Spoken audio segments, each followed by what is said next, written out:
လူစင်မမီတဲ့ပုဂ္ဂိုလ်တယောက်ကိုပြောမယ်ဆိုလို့ရှိရင်ကတော့ဒီတဲ့နှိမ့်ကြတဲ့ဝိပဿစိတ်တစ်ခုရှိသေးတယ်အဲ့ဒါက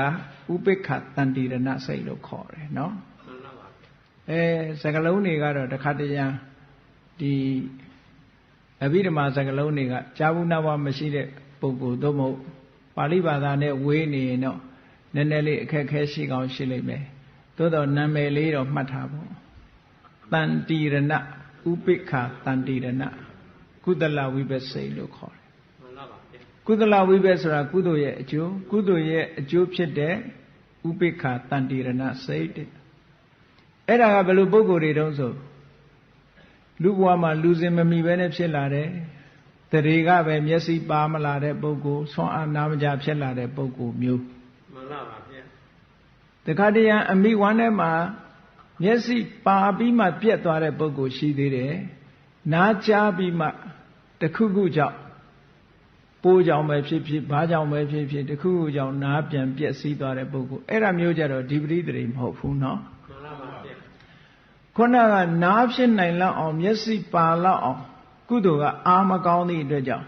သူ့ရဲ့အကျိုးကလည်းခန့်ညံ့ညံ့ဥပမာဆိုတော့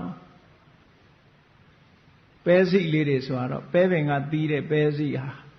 အောင်တဲ့ပဲစိရှိတယ်လို့မအောင်တဲ့ပဲစိရောမရှိဘူးလားရှိပါတယ်ခင်ဗျာမျိုးစေ့တွေလိုက်ကြည့်မအောင်လို့ရှိရင်ရှုံတုံတုံလေးဖြစ်တယ်နော်မှန်ပါဗျာတို့မို့ပိုးချနေတဲ့ပဲစိလေးလည်းဖြစ်နိုင်တယ်မှန်ပါဗျာအဲ့ဒါမျိုးလိုပဲကုသိုလ်ကံစွမ်းအားမကောင်းဘူးဆိုလို့ရှိရင်ရလာတဲ့မျိုးစေ့လေးနဲ့တူတဲ့ဝိပဿစိတ်ဟာတခါတလေအောင်မြင်မဖြစ်ဘူးမအောင်မြင်ဘူးလို့ပြောရမအောင်မြင်လို့ရှိရင်ပြီးပြင်းဖြစ်မလာဘူးဖြစ်နိုင်ပါဗျာအောင်မြင်တဲ့မျိုးစေ့ကြမှာပြီးပြင်းဖြစ်လာတယ်မှန်ပါပါဗျာ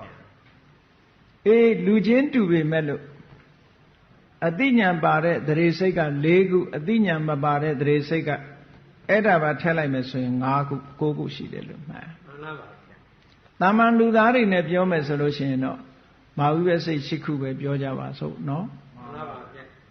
တာမန်လူသားတွေအတိညာပါတဲ့လူအတိညာမပါတဲ့သရေအဲ့ဒီထဲမှာလည်းပဲအတိညာပါတဲ့၄ခုတည်းကနံပါတ်1လားနံပါတ်2လားနံပါတ်3လားနံပါတ်4လားရှိသေးတယ်ကွဲပြားခြားနားမှုစိတ်ရဲ့စွမ်းအားတွေတူနဲ့တူမတူဘူး